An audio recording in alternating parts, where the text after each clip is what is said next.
haqiqiy retro mashina minaman desangiz, mana shu mashinani xarid qilasiz. Kasetalari mana shu qo'shib beriladi, ishlab turibdi ekan.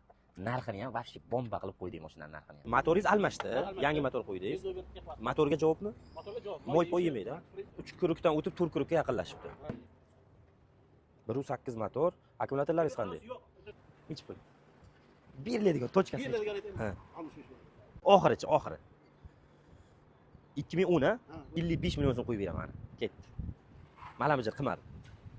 To'g'ri kelsa javob. 60 million. Yo'q, 55 million so'm bo'lsa, endi bunday 3,5 mingdan qo'ygan joyimiz bo'lgan.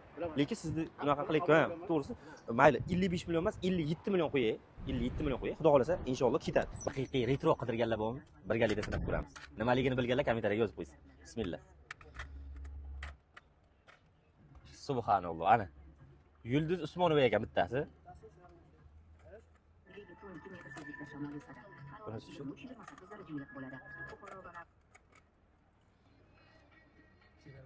Shirali Jurayev aka. Bo'ldimi mana? 57 million so'm bo'ldi. Barakam? Bo'ldi. Baraka. Sotgan ham, olgan ham baraka topsin. Bo'ldi. Siz baraka topdingizmi mashinadan? Sizdan olgan ham baraka topsin. Bo'ldi. Mashina zo'r ekan, haqiqatan zo'r ekan.